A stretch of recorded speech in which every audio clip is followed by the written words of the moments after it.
जो उगाच बडबड करत आहे का सत्य बोलत आहे हे जगद्गुरु तुकाराम महाराजला चांगलंच ठाऊक आहे.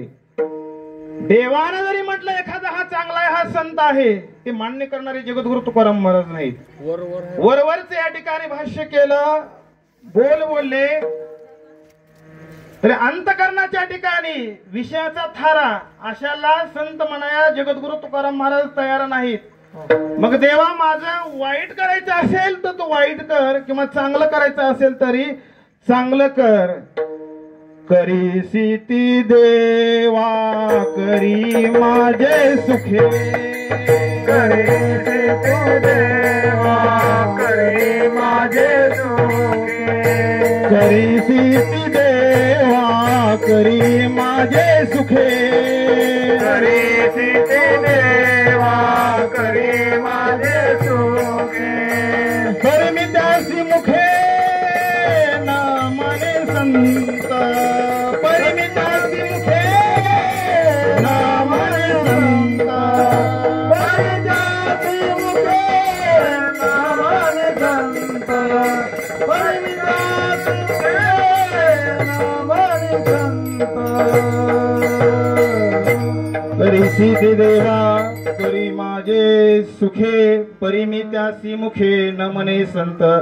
हे देवा तुला माझं बरं करायचं असेल तर बरं कर, वाईट करायचं असेल तर वाईट कर, पण तू ज्याला संत म्हणत आहेस ना त्याला मी संत म्हणणार नाही. एवढं जगद्गुरु तुकाराम महाराज ठामपणे त्या ठिकाणी सांगतात. म्हणजे जगद्गुरु तुकाराम महाराजांनी जे अभंगाच्या ठिकाणी धन्यता एखाद्या साधकाला दिलेली आहे ती उगाच या ठिकाणी धन्यता दिलेली नाही. कारण हा जो आपला मानवदेह आहे खरोखरच अनमोल असं असणारा मानवदेह आहे. मनुष्य जन्माला आल्यानंतर नेमकं काय केलं पाहिजे, कारण हा सहजासहजी देह आपल्याला प्राप्त झालेला नाही. एक एक जन्म कोटी कोटी फेरा मग लागे वारा मनुष्याचा. एक एक जन्म कोटी कोटी फेरा घ्यावा लागतो तेव्हा कुठे आपल्याला हा मानव देह प्राप्त होत असतो. मग या देहाच्या ठिकाणी आल्यानंतर काय करावं लागतं, तर या देहाच्या ठिकाणी आल्यानंतर मनुष्य जन्म अनमोल रे, मिट्टी में ना रोल रे, तो मिला है फिर ना मिलेगा, कभी नहीं कभी नहीं कभी नहीं, अब तो मिला है फिर ना मिलेगा, कभी नहीं कभी नहीं कभी नहीं. मनुष्य जन्म अनमोल रे, मिट्टी में ना रोल रे, अब तो मिला है फिर ना मिलेगा, कभी नहीं कभी नहीं कभी नहीं, अब तो मिला है फिर ना मिलेगा, कभी कभी मिला है. तू सत्संग में आया कर, प्रीत प्रभु का गाया कर. तू सत्संग में आया कर, प्रीत प्रभु का गाया कर. अब तो मिला है फिर न मिलेगा, कभी नहीं कभी नहीं कभी नहीं. अब तो मिला है फिर न मिलेगा, कभी नहीं कभी नहीं कभी नहीं. मनुष्य जन्म अनमोल रे, मिट्टी में ना रोल रे, अब तो मिला है फिर न मिलेगा, कभी नहीं कभी नहीं कभी नहीं. अब तो मिला है फिर न मिलेगा, कभी नहीं कभी नहीं कभी नहीं. जन्म अनमोल रे, मिट्टी में ना रोल रे, अब तो मिला है कभी ना मिलेगा, कभी नहीं कभी नहीं कभी नहीं, अब तो मिला है फिर ना मिलेगा, कभी नहीं कभी नहीं कभी नहीं. मनुष्य जन्म हे अनमोल आहे. का बरं अनमोल आहे? इतर पशुपक्ष्यांचा विचार जर आपण केला तर सर्वांना आहार भय मैथुने सर्वांना सारखंच आहे. परंतु मनुष्य जन्माला मानवाला एक विशेष अशी असणारी बुद्धी दिलेली आहे, ज्ञान आहे. बुद्धीचे वैभव अंजन आहे तुझे, बुद्धीचे वैभव अंजन आहे तुझे, बुद्धीचे वैभव आहे तुझे, बुद्धीचे वैभव अंजन आहे तुझे.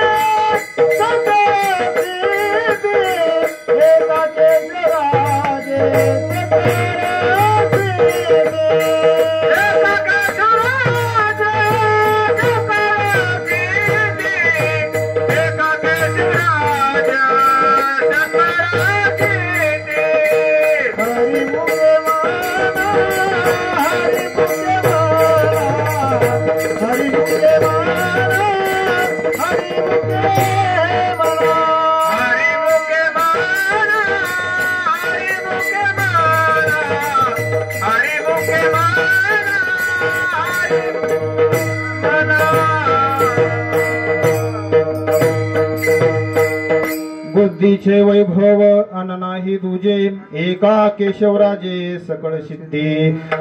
भगवान परमात्म्याला प्राप्त करून घेण्यासाठी हा नरदेह आहे, मानव देह आहे. कारण याची देही गडे देवाचे भजन आणि कहे ज्ञान नाही कोते आणि कहे ज्ञान नाही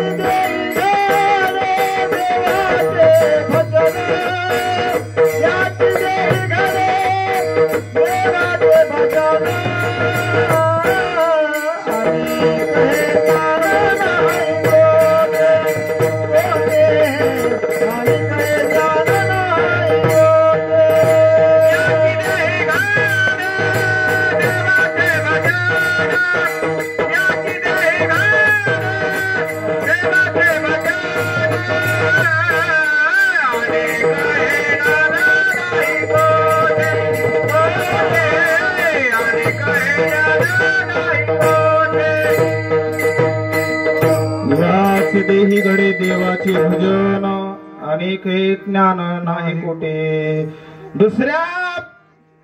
दुसऱ्या जन्मामध्ये दुसऱ्या योनीमध्ये या ठिकाणी ज्ञान याचं होणार नाही. मनुष्य योनीमध्येच फक्त आपल्याला देवाचं भजन करता येतं, देवाचं ज्ञान मिळवता येतं.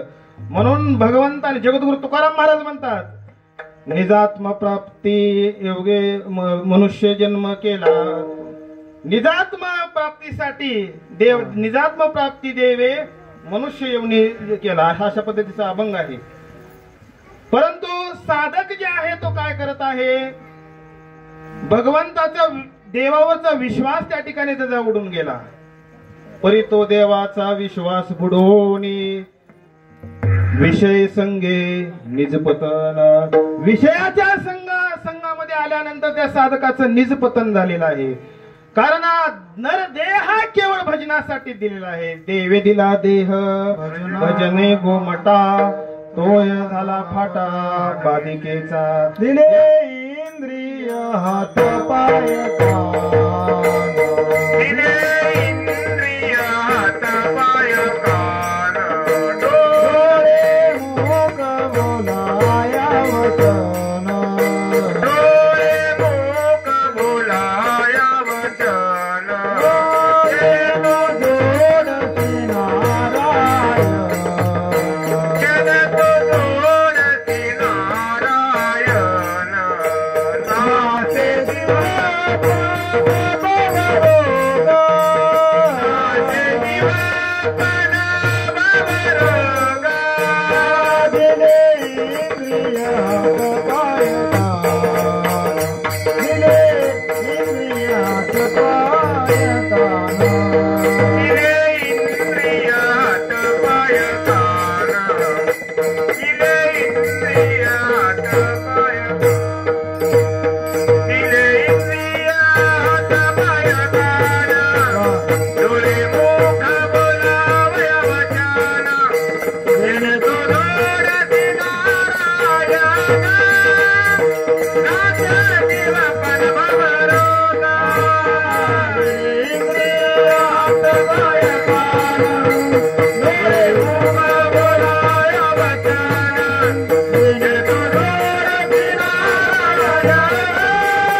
याच देहाच्या ठिकाणी आल्यानंतर मनुष्याला काही या ठिकाणी होता येतं.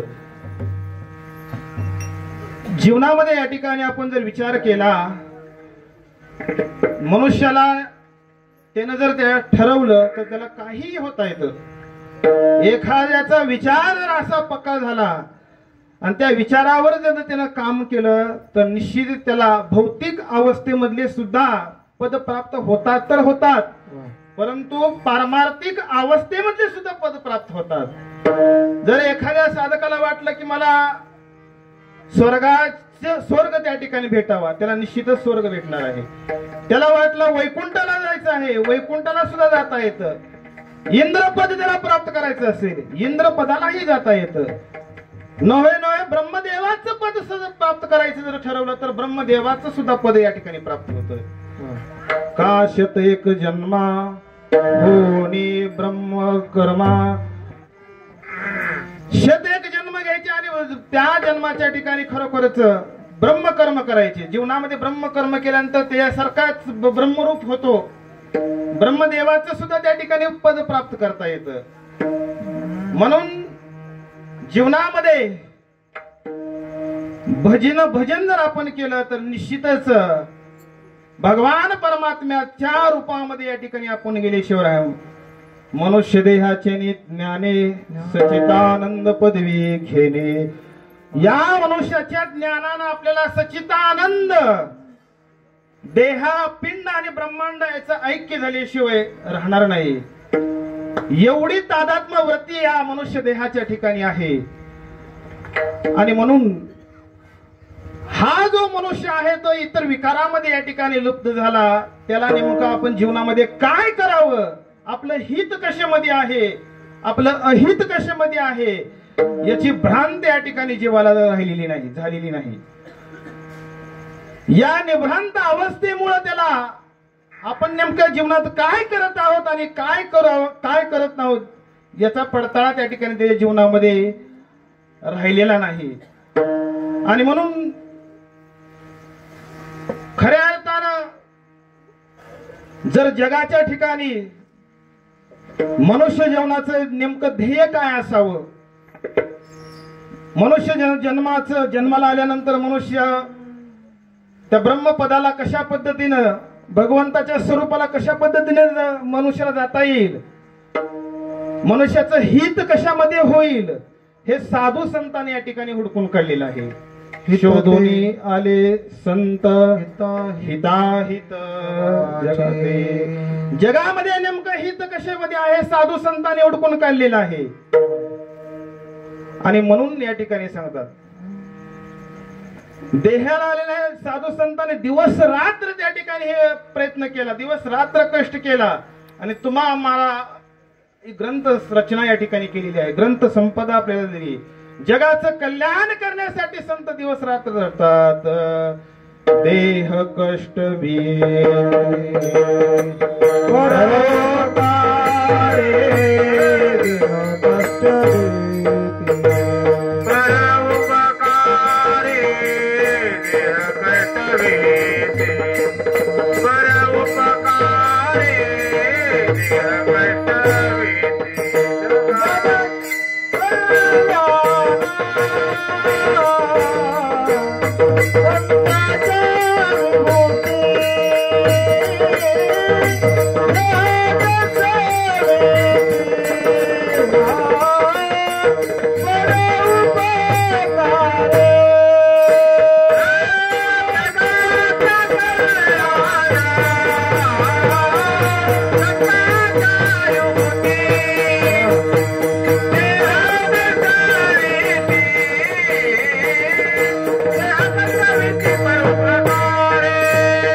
जगाच्या कल्याणा संताची होती. देह परोपकारे कष्टविती. जगाचं कल्याण व्हावं म्हणून करता संत आपला देह त्या ठिकाणी झिजवतात. मग भगवंताला एक साधक त्या ठिकाणी, साधक जगद्गुरु तुकाराम महाराजाला म्हणू लागला की महाराज जगाचं कल्याण करणारे संत आहेत, मग या जगताच्या ठिकाणी असे कोणते लोक आहेत जेणेकरून तुम्हाला वाटत आहे की त्यांची सेवा करावी. अभंगाच्या प्रथम चरणात आपुली आहेत आपुली आहेत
पिता तया दिया माता पिता तया दिया माता पिता तया दिया तुझे कन्या पुत्र हो तुझे सात्विक तुझे कन्या पुत्र हो तुझे सात्विक तुझे कन्या पुत्र हो तुझे सात्विक तुझे कन्या पुत्र हो तुझे सात्विक तुझे कन्या पुत्र हो तुझे सात्विक तुझे कन्या पुत्र हो तुझे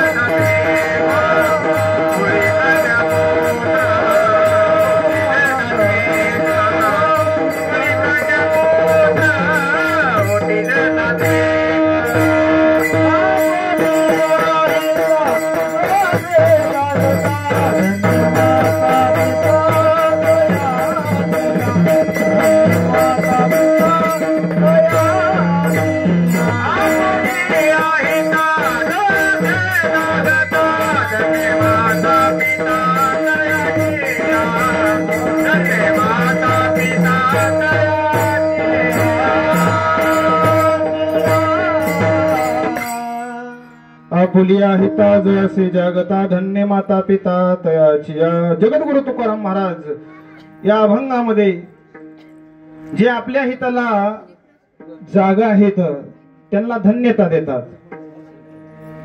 आता धन्यता देत आहेत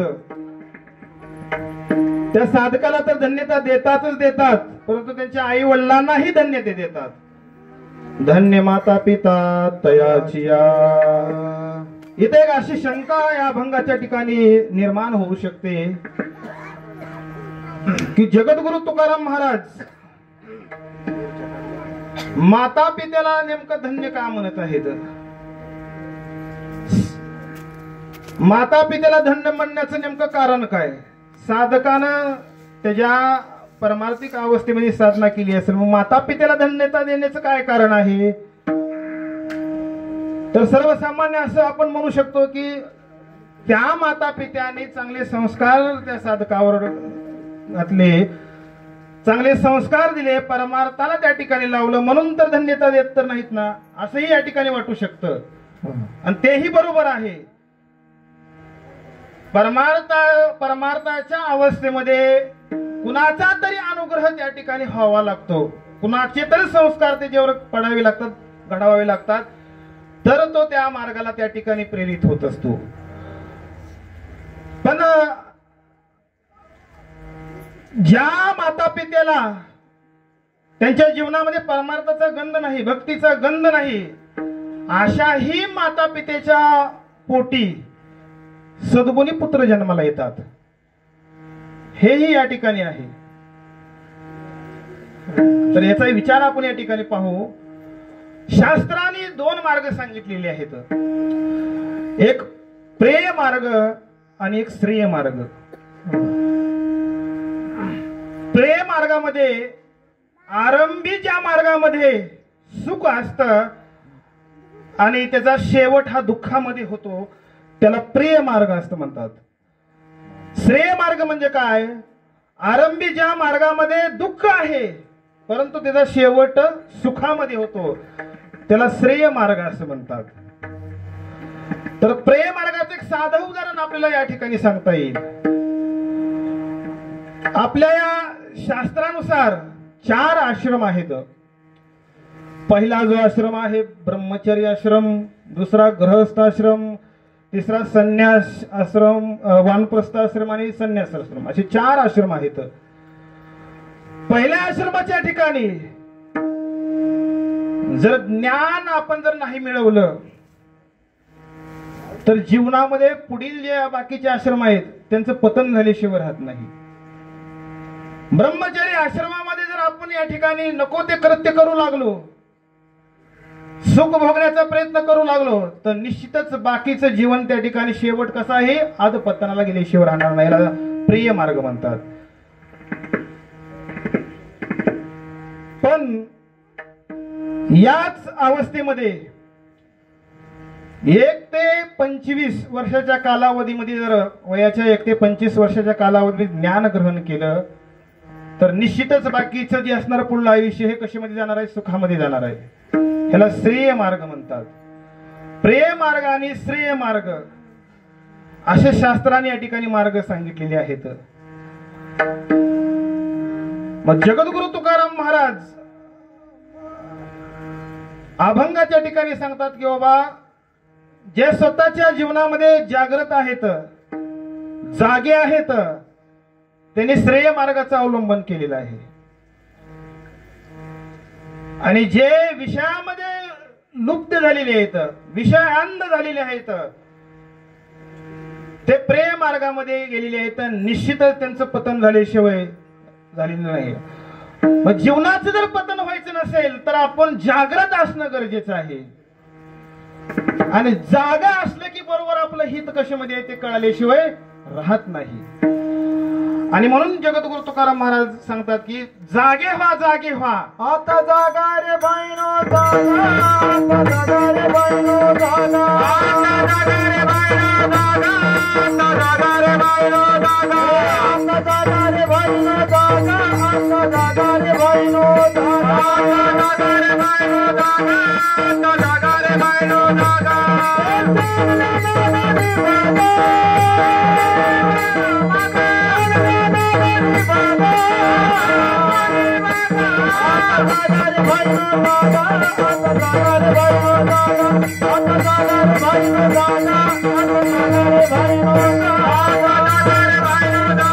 आता जागा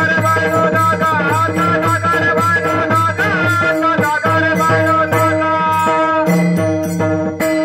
साधू संत वेळोवेळी आपल्याला जागृत करतात. जागा, जागा, जाग व्हा. कारण एकदा झोपी गेलं ना, व्यावहारिक दृष्ट्या सुद्धा जर झोपी गेलं तर अनेक अनर्थ घडतात. पारमार्थिक दृष्ट्या झोपी गेल्यानंतर तर जीवन असंच बरबाद होणार आहे. पण व्यावहारिक दृष्ट्या सुद्धा झोपी गेल्यानंतर अनेक आपल्या हातून जे असणारे कर्म होणार आहेत ते निज पतनाचे कर्म त्या ठिकाणी होणार आहेत. आपण बसमधून प्रवास करत असताना एका ठिकाणी आपल्याला जायचं आहे, एका स्टॉपला जायचं आहे, पण झोप जर आली तर निश्चितच तो स्टॉप जो आहे तो चुकल्याशिवाय राहणार नाही. हे पतन होतं.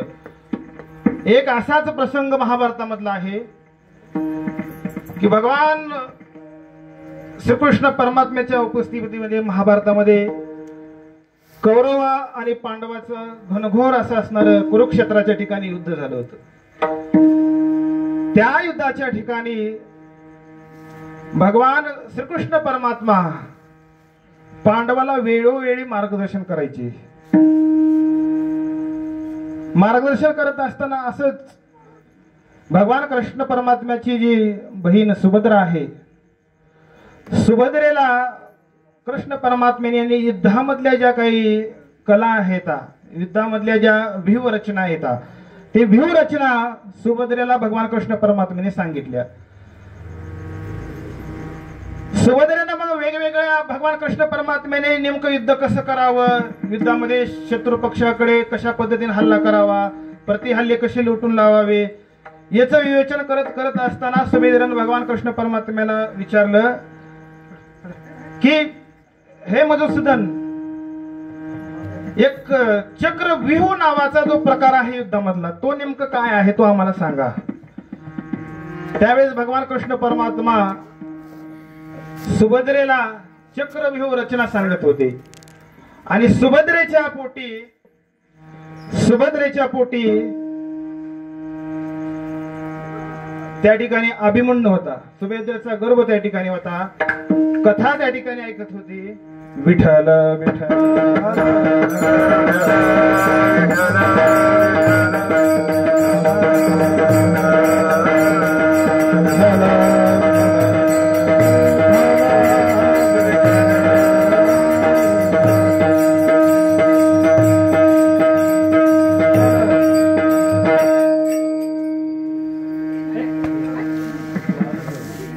सुभद्रा भगवान कृष्ण परमात्मा युद्धाच्या नीती सांगत असताना सुभद्रा ऐकत होती. मग ऐकत ऐकत चक्रव्यूहाचा प्रश्न केला. भगवान कृष्ण परमात्मा चक्रव्यूह नेमकं कशा पद्धतीने रचना करतात, गोलाकार सैन्य लावायचा, चक्राचं भेदन कसं करायचं हे सांगत होते, ऐकत होते. चक्राचं भेदन करण्यापर्यंत सुभद्रा जागी होती, परंतु भेदन करून परत एकदा माघारी कसे यायचं हे सांगत असताना सुभद्रेला झोप लागली. ते तिने ऐकलंच नाही, कारण सुभद्रा तर ते ऐकतच होती, परंतु आतमधला जो बाळ जो आहे अभिमन्यू, गर्भामध्ये जे वाढणारं बाळ आहे ते बाळ सुद्धा त्या ठिकाणी ऐकत होतं. माता झोपी गेली, बाळही त्या ठिकाणी झोपी गेलं.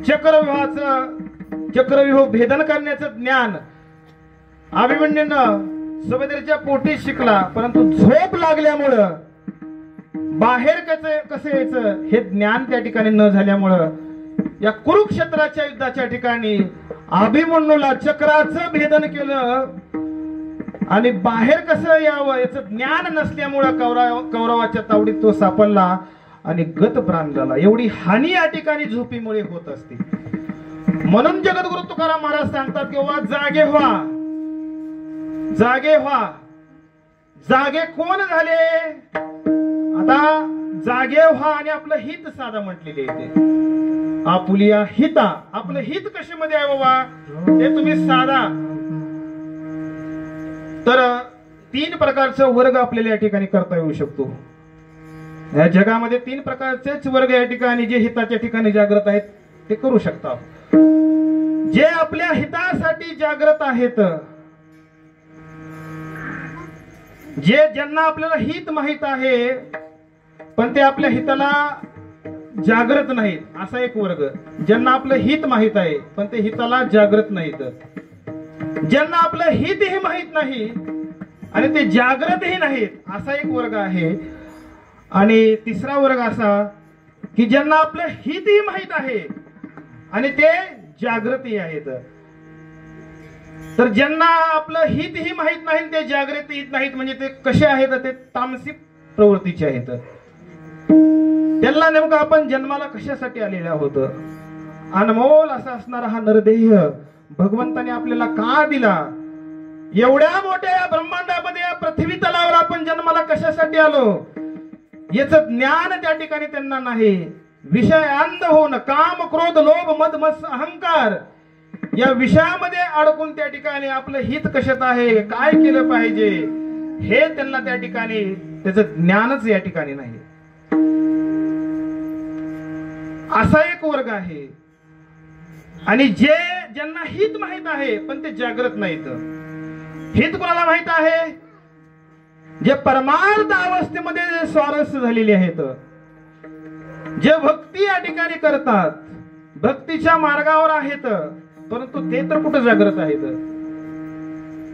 भजन कीर्तन केल्यामुळे त्या ठिकाणी खरोखर भगवान परमात्म्याची भक्ती होते असं थोडी आहे. प्रत्येकाला त्या ठिकाणी धर्माचं जे ज्ञान आहे, भजनाचं जे ज्ञान आहे ते अत्यंत सूक्ष्म ज्ञान आहे. ते सूक्ष्म ज्ञान त्यांना माहित आहे की बाबा नेमकं काय केल्यानं काय होते, पण ते सुद्धा त्या ठिकाणी जागृत नसतात. म्हणून आपल्याला जे वाटल ते करतात. आपल्याला जसं शास्त्र सांगल तसं वागत नाहीत, धर्म सांगल तसं ते वागत नाहीत. म्हणून ज्ञानेश्वर महाराज सुद्धा 16व्या अध्यायाच्या ठिकाणी म्हणतात, मनोनी वाचेचा चौबारा घातलिया धर्माचा पसारा, तो धर्मच अधर्म होय विरा दंबू जाणे. जसं वाचायला वाटेल तसं जसं बोलता येईल तशा पद्धतीने आपापले नियम बनवायचे, आपापल्या नियमानं चालायचं. परंतु शास्त्र काय सांगत आहे याचं ते डावलतात. म्हणजे भक्ती तर करण्यामध्ये आहेत पण ते जागृत नाहीत. आणि तिसरा जो वर्ग आहे ज्यांना आपलं हितही माहित आहे आणि ते जागेही आहेत, असे कोण आहेत तर ते साधू संत आहेत. त्यांना आपलं हितही माहित आहे आणि ते जागही आहेत. म्हणून साधू संतांनी सर्वसामान्यांना अगोदर जागा केलेलं नाही. जे परमार्थ अवस्थेमध्ये आहेत त्यांनाच अगोदर जागा केलेला आहे. उठा जागे उठा साधू संत साधा बोले हिता साधू संत साधा बोलेता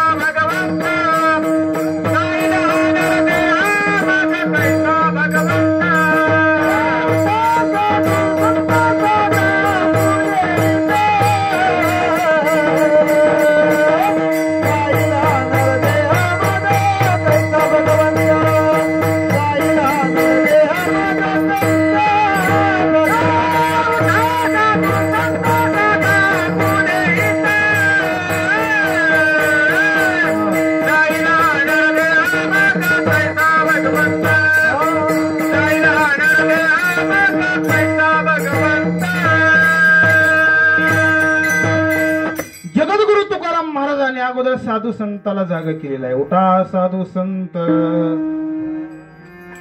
जाईल हा नरदेह मग कैचा भगवंत. एकदा नरदेह गेल्यानंतर मग भगवान परमात्म्याची प्राप्ती होईल का? हे सर्वसामान्याला सांगितलेलं नाही, साधू संताला त्याने ते सांगितलं. अगोदर साधू संताला सांगितलेलं आहे. तेही त्याच्या ठिकाणी जागृत आहेत, ते जागे आहेत. कारण हा दिवस जो आहे तो उगवणार आहे, तो जाणार आहे. उगवला दिवस जाय तो क्षणात, विचारून हित वेगी करा. उगवलेला दिवस हा क्षणामध्ये निघून जातोच. असे कित्येक दिवस आपल्या जीवनातले निघून गेलेले आहेत. वर्षानुवर्ष असे वर्ष पुढे पुढे जात आहेत, परंतु आपलं हित त्या ठिकाणी साध्य होत नाही. साधू संत हे स्वतःच्या हितासाठीही जागृत असतात. हित त्यांना माहित असतं आणि ते जागृतही असतात. आणि असे जे साधू संत जागृत आहेत ना, ते मग सर्वांना या ठिकाणी सांगतात, उठा जागे हारे उठा जागे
जागे व्हा रे आता, स्मरण करा पंढरीनाथा.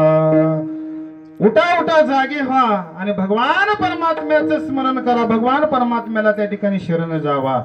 जगद्गुरु तुकाराम महाराज सांगतात. मग असे जे असणारे साधू संत आहेत ते आपल्या हिताच्या ठिकाणी जागृत आहेत.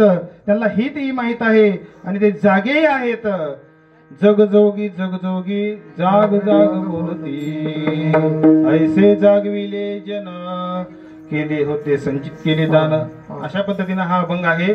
किंवा तुका म्हणे दुबळा कोण कोण, गेले वासुदेवा विसरू नका. दुबळा कोणाला म्हणायचं? भगवंताला जे विसरलेले आहेत ना त्यांना दुबळा म्हणायचं. कारण भगवंताच्या सानिध्यामध्ये, भगवंताच्या अनुसंधानामध्ये तो बळीवंत असतो. बळीयाचे अंकित आम्ही झालो बळीवंत. बळीयाचे अंकित आम्ही झालो बळीवंत.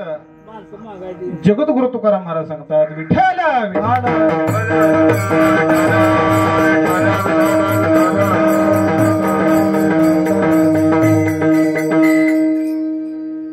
मग एकानं प्रश्न जगद्गुरु तुकाराम महाराजांना केला की आपल्या हितासाठी जे जागृत आहेत त्यांच्या माता पित्याला त्या ठिकाणी धन्य म्हणलेला आहात असे हिताला जागृत असणारे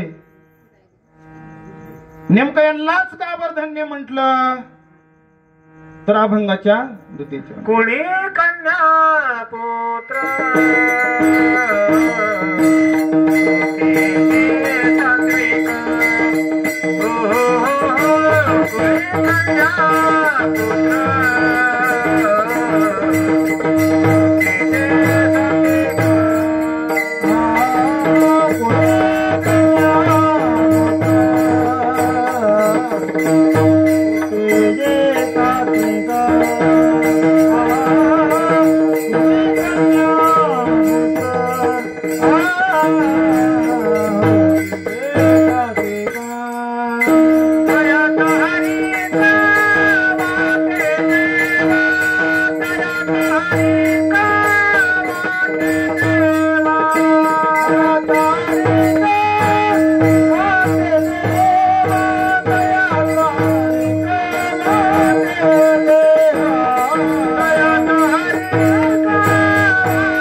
पुत्र होती जे सात्विक तयाचा हरिख वाटे देवा. कुळाच्या ठिकाणी जे कन्या पुत्र जन्माला येतात ते सात्विक आणि त्यांचा हरिख भगवंताला वाढतो. तर हे जगामध्ये तीन प्रकारच्या अवस्था आहेत, तीन प्रकारचे सुख आहेत, तीन प्रकारचे गुण आहेत. एक राजस, तामस आणि सात्विक. तामसी विचार केला आपण, तामसी गुण जर या ठिकाणी विचार करायचा ठरवला तर म्हणजे काय, आळस, प्रमाद, विषयांध, वेगवेगळ्या विषयामध्ये लुब्ध झालेला, मद्यप्राशनामध्ये लुब्ध झालेला, कार्यजात कोणतीच त्याला आवडणार नाही. अंगे अंग मोडामोडी, कार्यजात अनावडी, नुसती परवडी जांभयाची, नुसती जांभया देणार, कार्य करावंच असं त्याला वाटत नाही, तामसी प्रवृत्ती आहे. केदवा कैसे राहटावे, कोणाशी काय बोलावे, हे ठाकावे की नागवे हे नेने. कोणाला नेमकं काय बोलावं याचंही त्याला ज्ञान नाही. कोणता प्रसंग आहे, कोणत्या प्रसंगामध्ये काय केलं पाहिजे याचंही ज्ञान नाही. अशी वृत्ती त्या ठिकाणी असते. परंतु सात्विक वृत्ती जी आहे, या सात्विक वृत्तीमध्ये पवित्रपणा त्या ठिकाणी असतो. जीवनामध्ये जीवन जगत असताना पवित्रता फार महत्वाची आहे. अन्न जे आपण खात आहोत ते पवित्रच असलं पाहिजे. आपण जे बोलत आहोत ते पवित्रच वाणी असली पाहिजे. या पवित्रतेमुळे काय होणार आहे, निश्चितच त्या ठिकाणी आपले विचारही पवित्र होणार आहेत. आणि एकदा विचार पवित्र झाल्यानंतर आपल्या हातून वाईट कृत्यच त्या ठिकाणी होणार नाही. म्हणून या 3 गुणापैकी सात्विक गुणाला अत्यंत महत्व आहे. म्हणून या ठिकाणी म्हणतात, कुळी कन्या पुत्र होती जे सात्विक, तयाचा हरिख वाटे देवा. ज्याचं जीवन सात्विकतेनं भरलेलं आहे त्याचा हेवा भगवान परमात्म्याला वाटतो, आनंद भगवान परमात्म्याला वाटतो. विठ्ठल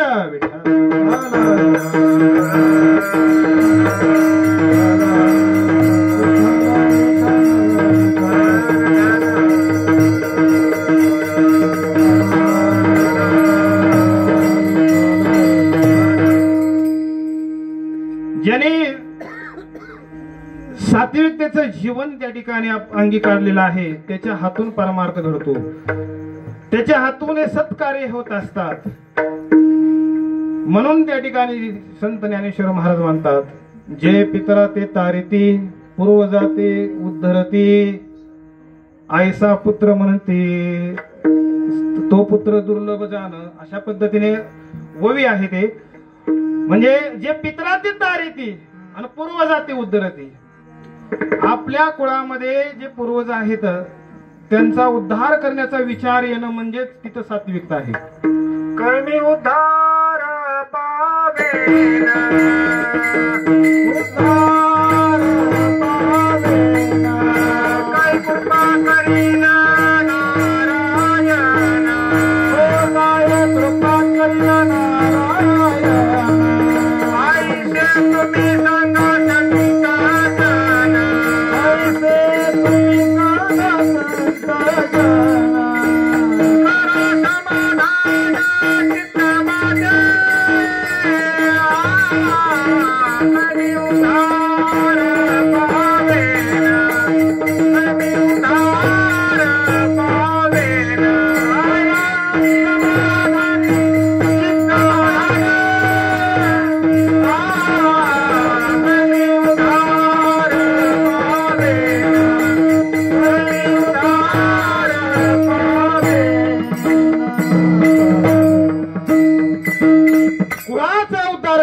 असे पुत्र जन्माला आले पाहिजेत. त्यांचा हेवा देवाला या ठिकाणी वाढतो. एक असाच प्रसंग आहे. ज्यावेळेस भगवान प्रभू रामचंद्र माता सीतेचा शोध घेत घेत दक्षिण तीरावर गेले. पुढे लंकेच्या ठिकाणी जायचं आहे भगवान प्रभू रामचंद्रांना. वाटेत एवढा भला मोठा समुद्र आला. काय करावं नेमकं, सोबतची सगळी वानर सेना कशा पद्धतीने घेऊन जावं.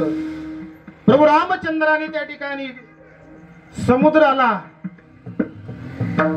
समुद्राला प्रार्थना केली. तिथं त्या ठिकाणी खरोखर समुद्राची पूजा केली, सागराची पूजा केली. तो सागर, सगर नावाचा राजा, त्या सगर नावाच्या राजावरून सागर असं नाव पडलेलं आहे. सगर नावाच्या राजानं एक भला मोठा असा अश्वमेध यज्ञ करण्याचं ठरवलं. यज्ञ करण्यासाठी देशोदेशीचे सर्व ब्राह्मण आलेले आहेत, भूपती आलेले आहेत, राजे आले, सर्व सामग्री त्या ठिकाणी गोळा केली. अत्यंत उल्हासाने आनंदाने अश्वमेध यज्ञ त्या ठिकाणी करत आहे. एक पांढरा शुभ्र घोडा आणला आणि अश्वमेध यज्ञ करत असताना तो घोडा त्या ठिकाणी सोडावा लागतो. मग तो घोडा त्या ठिकाणी सोडलेला आहे. आता तो घोडा वनाच्या ठिकाणी फिरत फिरत असताना सगर नावाच्या राजाचा हा मोठा यज्ञ आहे. मग त्या यज्ञामध्ये विघ्न करण्याचं इंद्रानं ठरवलं. काय ना काही तर कुठेतरी इंद्र काय यज्ञ विघ्न आणायचं.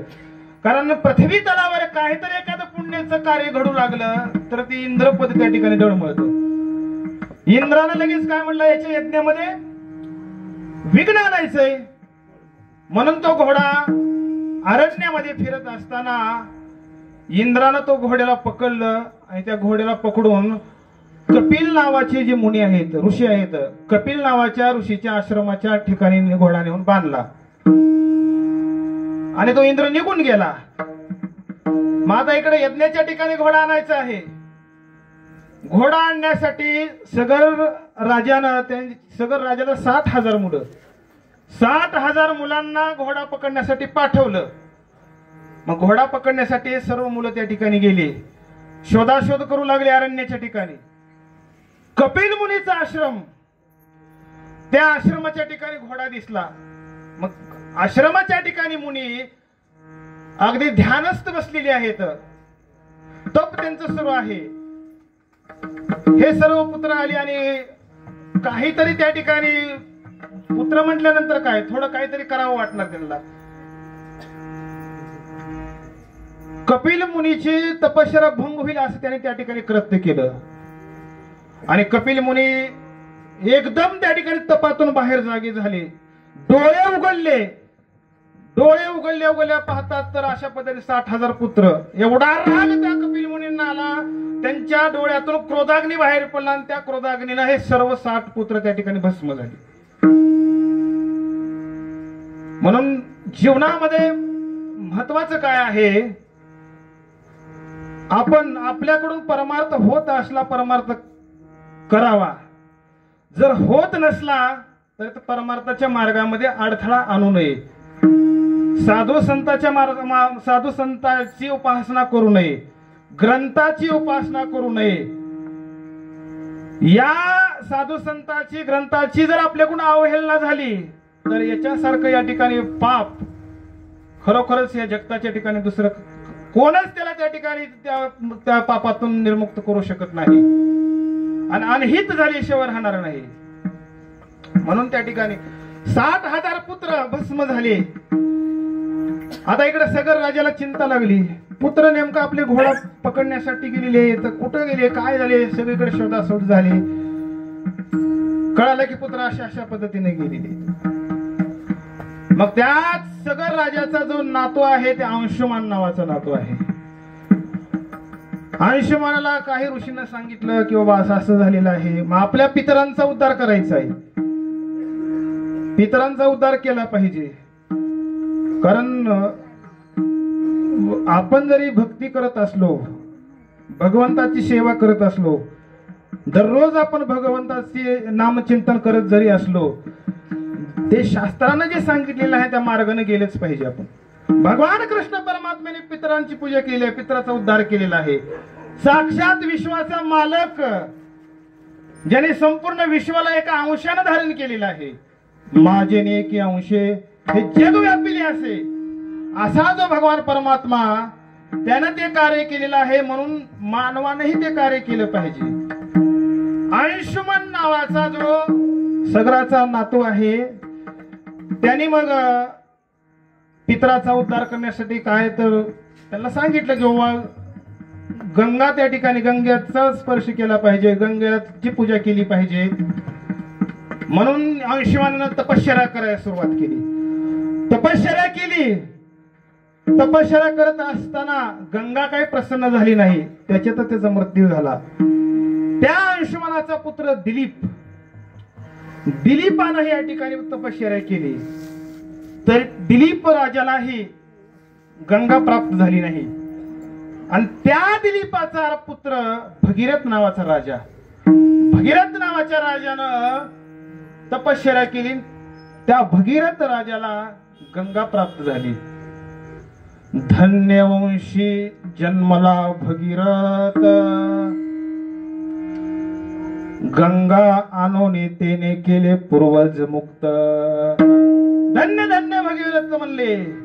या सूर्यवंशीच्या ठिकाणी जन्माला आलेला भगीरथ आहे ना, या भगीरथानं या ठिकाणी गंगेला प्रसन्न करून आपले जे पूर्वज आहेत यांचा उद्धार केला. मग असे जे असणारे पुत्र असतात ना ते काय असतात, खरोखरच सात्विक असतात. कोळी कन्या पुत्र होती जे सात्विक, तयाचा हरिख वाटे देवा. अशा पुत्रांचा हरिख या ठिकाणी देवांना वाटतो. मग महाराजांना म्हटले की हे जे असणारे तुम्ही सांगत आहात, कुळाच्या ठिकाणी पुत्र सात्विक असावे, ज्याने भगवंताची सेवा केलेली आहे, तर मग या सात्विकपणा नेमकं जीवनामध्ये कशामुळे येतो? अभंगाच्या गीत भागवत करीती श्रवण, गीत भागवत करीती श्रवण, गीत भागवत करीती श्रवण, गीत भागवत करीती श्रवण, गीत भागवत करीती श्रवण,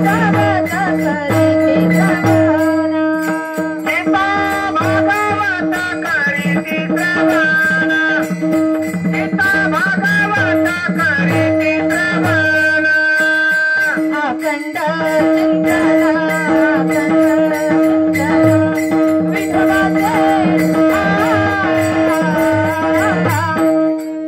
कोळी कन्या पुत्र होती रे काशी, कोळी कन्या पुत्र होती रे काशी.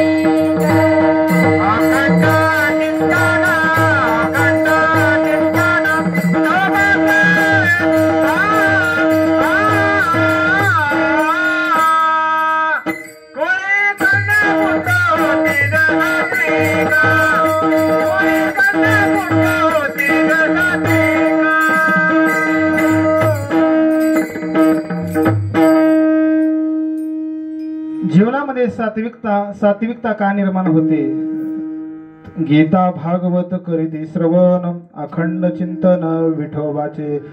आपल्या जीवनामध्ये सात्विकता निर्माण होणार आहे तर ते केवळ आणि केवळ गीतेचं श्रवण केल्यामुळं, भागवताचं श्रवण केल्यामुळं जीवनामध्ये सात्विकता येणार आहे.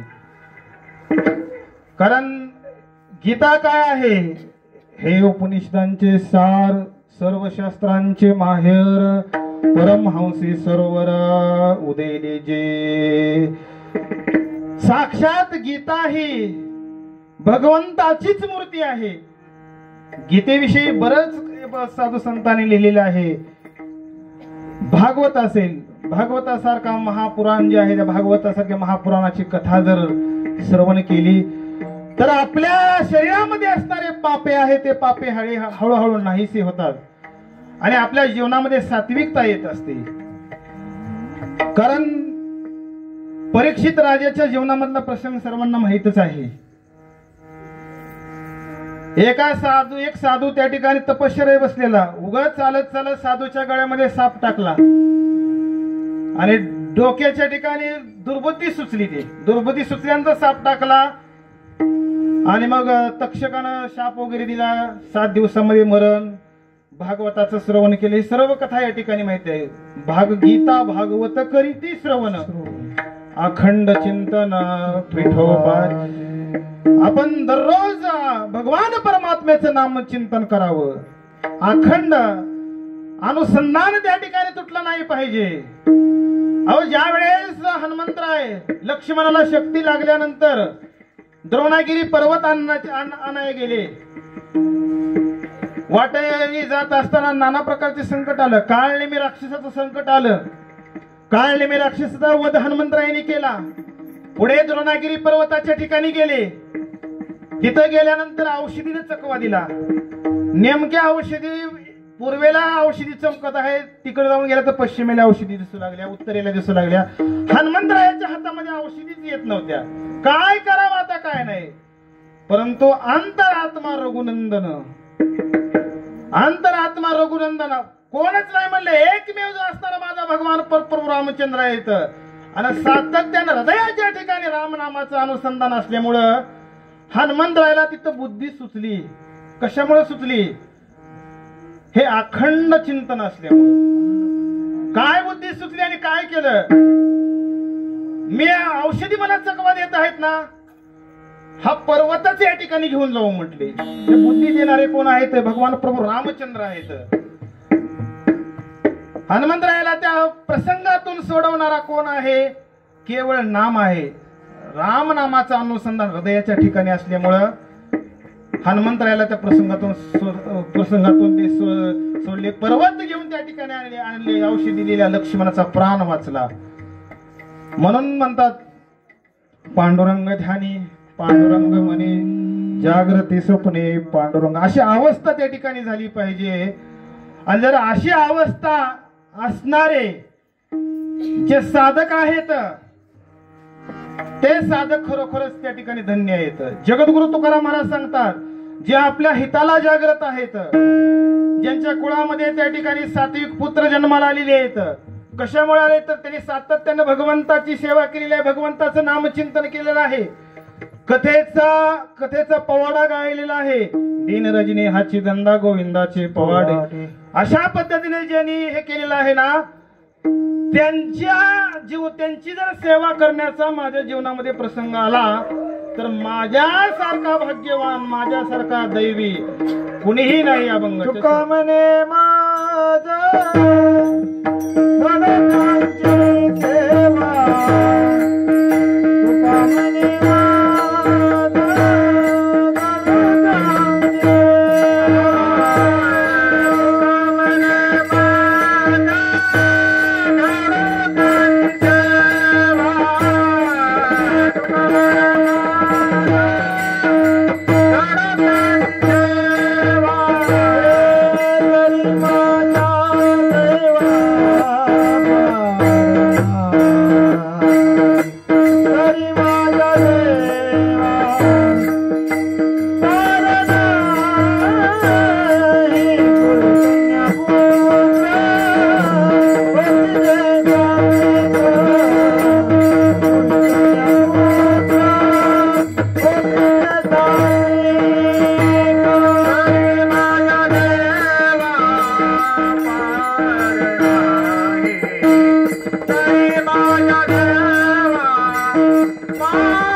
तयाचा हरे वाट दे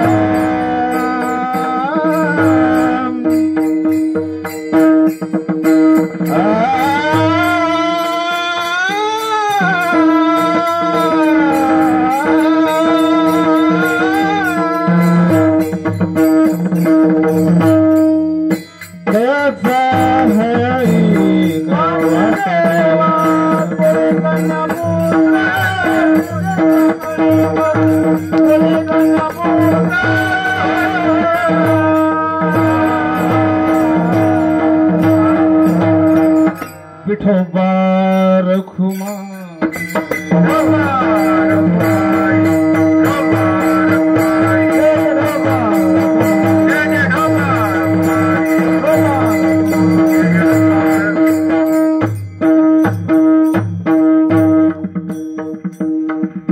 तुका म्हणे मज घडो त्यांची सेवा तरी माझ्या दैवा पार नाही. अभंगातील फक्त आता एक शंका सांगून सेवेला या ठिकाणी पूर्ण यम द्यायचा आहे. अभंगामधली शंका अशी आहे की जगद्गुरु तुकाराम महाराज जे माता पिता आहे त्यांना धन्य म्हणतात. धन्य माता पिता तयाची साधकाच्या जीवनामध्ये धन्य माता पिता तयाची. का बरं धन्य माता पिताला दिलेला आहे? धन्य माता पिताच का बरं असं म्हटलेलं आहे? तर आपल्याला सर्वसामान्यपणे सांगता येईल की माता पितेचे संस्कार आहेत. प्रत्येक पुत्राचा जो पहिला गुरु आहे ते आई असते. आई काय करते? माता पिता संस्कार करतात. संस्कार केल्यामुळं ते योग्य पद्धतीने योग्य मार्गाला तो क्रमित होत असतो. शुद्ध बीजा पोटी फळे रसाळ गोमटी. एक कारण आहे की माता पिताने केलेल्या संस्कारामुळे ते धन्य त्याला प्राप्त होतात. परंतु काहीचे माता पिता हे वाईट मार्गाने गेलेले असतात तरीही त्यांच्या पोटी पुत्र या ठिकाणी धन्यवान जन्माला येतो, चांगला गुणी पुत्र जन्माला येतो. याचं कारण काय? तर असाच प्रसंग आहे. हिरण्याक्ष आणि हिरण्यकशिपू नावाची दोन दैत्य होते. भगवान परमात्म्याने वराह अवतार घेऊन हिरण्याक्षाचा वध केला. हिरण्यकशिपू असा होता की त्याच्या राज्यामध्ये देवाचं नाव कुणालाही घ्यायला परवानगी नव्हती. भगवंताचं भजन करणं, भगवंताची कीर्तन करणं, भगवंताची कीर्तीचे या ठिकाणी उच्चारण करणं हे त्याच्या राज्यामध्ये नव्हतं.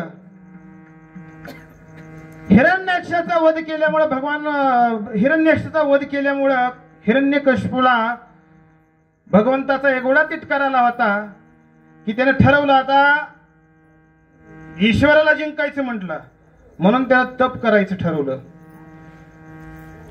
तप करायला बसला. 12 वर्ष तप करण्यासाठी गेला. पण पहिल्याच दिवशी बसल्यानंतर बृहस्पती जे आहेत ते एक पोपटाचं रूप घेऊन त्या ठिकाणी आले आणि त्यानं तप करू लागला.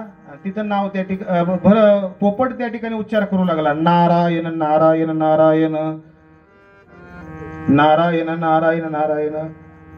महिरेंने म्हणला हे आपल्या बरोबर आज दिवस वाया गेला म्हटला. कितीही त्या पोपटाला हाकलून दिलं तरी पोपट परत येऊन बसायचाच. मग तशाच पद्धतीने तो घरी आला आणि त्याची पत्नी जी आहे कयादू, तुम्ही तर तप करायला गेलो होतो, का बरं वापस आलो? तर असा असा सगळा घटलेला प्रसंग त्याने सांगितला की पोपट आलं सारखं नारायण नारायण नारायण म्हणू लागलं. कयादूला आनंद वाटला, देवाचं नाव आमच्या पतीच्या मुखातून यावं. आणि त्याच अवस्थेमध्ये कयादू आणि हिरण्यकश यांच्या संयोगातून पुत्र जो जन्माला आला तो भक्त प्रल्हाद पुत्र जन्माला आलेला आहे. म्हणून धन्य माता पिता तयाची. वाईट प्रवृत्तीचे जरी असले, जर यदा कदाचित भगवान परमात्म्याच्या नावाचं जर उच्चारण केलं तर निश्चितच त्यांच्याही पोटी पुत्र संतती त्या ठिकाणी चांगलीच जन्माला येत असते. आणि म्हणून धन्य माता पिता तयाची म्हटलेलं आहे. आणि या सर्वांची सेवा आमच्या जीवनामध्ये जर घडली तर तुकाराम महाराज त्या ठिकाणी माझ्यासारखा भाग्यवंत कोणी नाही, माझ्यासारखा दैवी कोणी नाही असे या ठिकाणी म्हणतात. ज्ञानेश्वर माऊली ज्ञानेश्वर माऊली ज्ञानराज माऊली ज्ञानेश्वर माऊली ज्ञानराज माऊली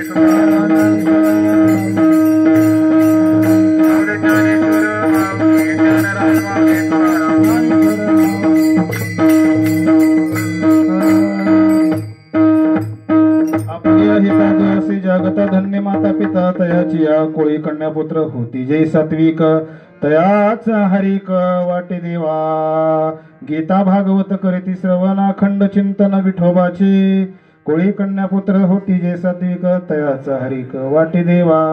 तुका म्हणे मज घडो त्यांची सेवा तरी माझ्या दैवा पार नाही. कोळी कन्या पुत्र होती जय सात्विक तयाचा हरिक वाटे देवा. झालेली कीर्तन रूपी सेवा या ठिकाणी सर्व या ठिकाणी गुणीजन मंडळी आहेत. आदरणीय आपले शंकर महाराज या ठिकाणी आहेत. सुंदर असा पखवाज ज्यांनी वाजवला ते संदीप महाराज, सुंदर असं गायनाची साथ दिली संतोष महाराज भिसे. सर्व या ठिकाणी भजनी मंडळ महिला या ठिकाणी उपस्थित आहेत. पेटीही अगदी एक सुंदररित्या वाजवलेली आहे. सर्व श्रोते वर्ग सर्वांच्या उपस्थितीमध्ये या ठिकाणी कीर्तन सेवेला मी पूर्ण विराम देतो. जे कीर्तनामध्ये एखादा शब्द त्या ठिकाणी बोलता बोलता चुकीचा गेला असेल तर ते माझ्या बुद्धीचा दोष म्हणून ते मला परत, आणि जे काय असेल ते सद्गुरू गणेशनाथ महाराजांचं आहे असे या ठिकाणी हे करून सेवेला इथंच पूर्ण विराम दे. विठ्ठल तुकाराम तुकाराम तुकाराम रे Tukaram Tukaram Tukaram Tukaram Tukaram Tukaram Tukaram.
Mother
Rama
Rama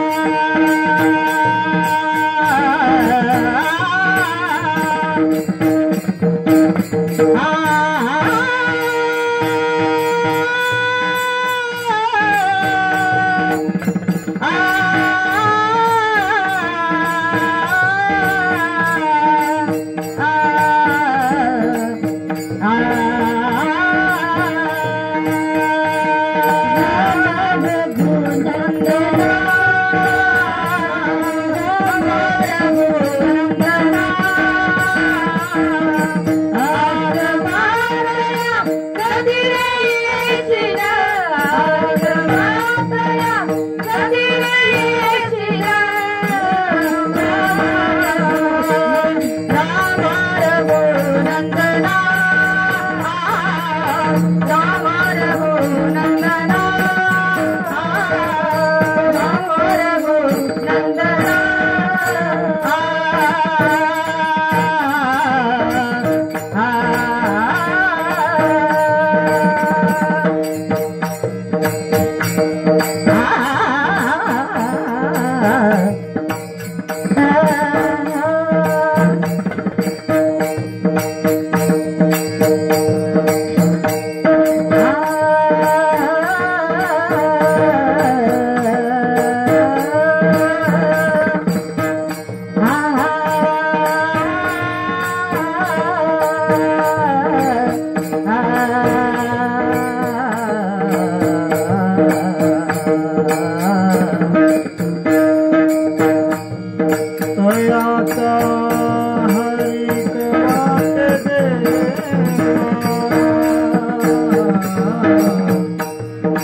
Vitthal जय जय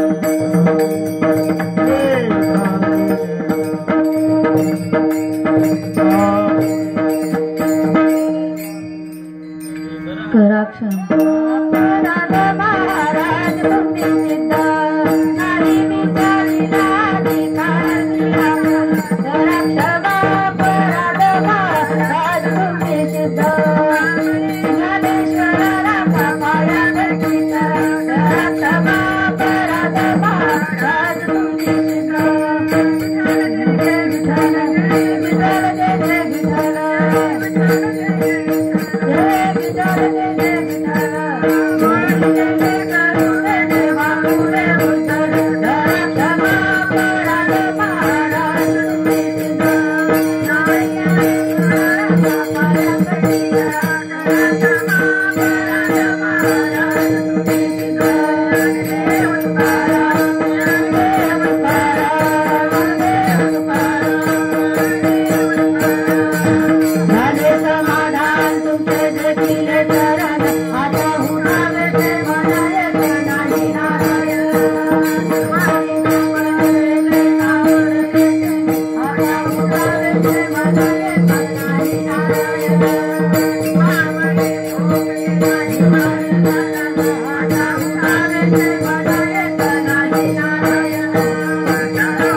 बोला कुंडली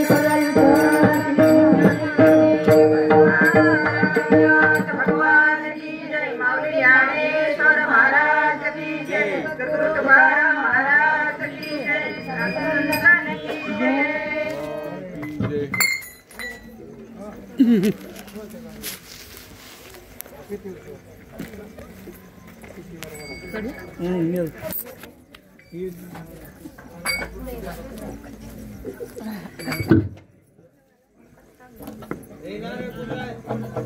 बाहेर आणा साखर मिक्स करून वाढवा बाई इथं वाढवा बाहेर साखर मिक्स करून पायसात नारळ वाढवा